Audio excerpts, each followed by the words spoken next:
আজকের সকালটা হচ্ছে আদা দিয়ে রং চা দিয়ে শুরু করলাম দিনটা। তো দেখতেছেন আমি এখানে রং চাগুলো ঢেলে নিচ্ছি সুন্দর করে, যেহেতু একটু বৃষ্টিও পড়তেছে, গলায়ও একটু ঠান্ডা ঠান্ডা ভাব হচ্ছে, যার জন্য রং চাটা খাওয়া। হ্যালো এভরিওয়ান, সবাই কেমন আছেন? আশা করছি সবাই খুবই ভালো আছেন।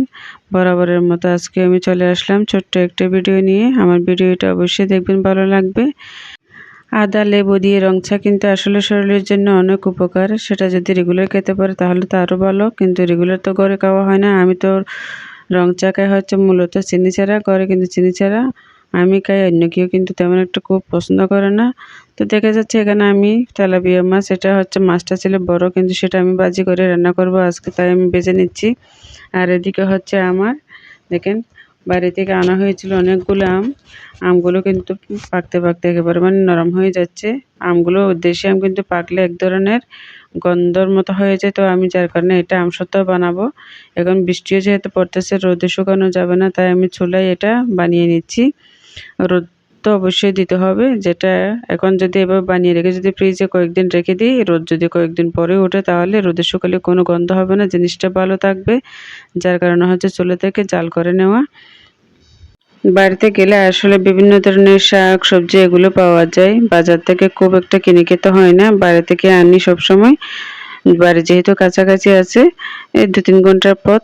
তো এখান দেখেন এগুলো হচ্ছে আমি বাড়ি থেকে নিয়ে আসছিলাম থানকুনি পাতা, যেগুলো আমরা মানগুনি পাতা বলি, আমরা হচ্ছে গ্রামের ভাষায় মানগুনি বলি, আর এটা হচ্ছে থানকুনি পাতা। তো এটা যেহেতু ভর্তা করে, এটা চাইলে সিদ্ধ করে খেতে পারে বা তুজা করে খেতে পারে, আর চাইলে সবজি হিসেবে রান্না করে খাওয়া যায়। খাওয়ার কিন্তু অনেক ধরনের স্টাইল আছে, যার যার পছন্দ মতো করে খেতে পারে। আর এটা কিন্তু হচ্ছে একদিনের ভিডিও না, এটা হচ্ছে মনে করেন 2-3 দিনের ভিডিও। তো এখানে দেখা যাচ্ছে আমি একটা মাছের বড় একটা মাছের মাথা দিয়ে এটা বিচি রান্না করার জন্য, মানে কাশিয়া, যেটা হচ্ছে শিমের বিচি, আমরা সারা বছর সংরক্ষণ করে রাখি যেহেতু বর্ষাকাল আসলে খাওয়ার জন্য।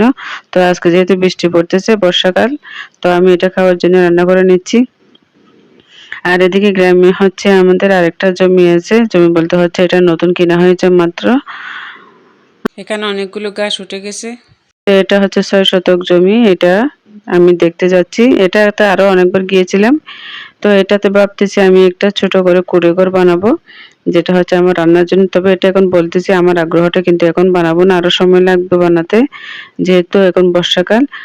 আমি এখনো তেমন একটা ইনকাম করতে পারতেছি না, অন্য টাকা দিয়ে তো বানানো সম্ভব না। আমার নিজের টাকা যদি হয় তাহলে আমি বানাবো। দেখেন এটাখানে কিন্তু আমরা বান্ডার দিয়ে রেখেছি, যেহেতু এর পাশে কিন্তু অন্য জমি আছে, আশেপাশে আরো অনেক জমি আছে, এগুলো কিন্তু সব বেচা বিক্রি হয়ে গেছে। জায়গাটা কিন্তু অসাধারণ, একটু উঁচু করে বাড়াতেও হবে। দেখেন আমাদের আগে আগে মেহমানগুলো ঢুকে পড়তেছে। দেখেন এখানে আমাদের জমি, এটার মধ্যে কত কিছু আছে দেখেন, অনেক ধরনের। এগুলো কিন্তু রোপণ করতে হয় নাই, মানে কলা গাছগুলো রোপণ করতে হয়েছে, আর বাকি শাক সবজিগুলো কিন্তু এমনিতেই উঠে গেছে। এখানে হেলঞ্চি শাক, কলমি শাক, তারপর হচ্ছে দেখেন কত কিছু আছে, মেহেন্দি গাছ, কলা গাছ, মানে অনেক ধরনের শাকসবজি আছে। এখান থেকে আমি মূলত এগুলো আনছি।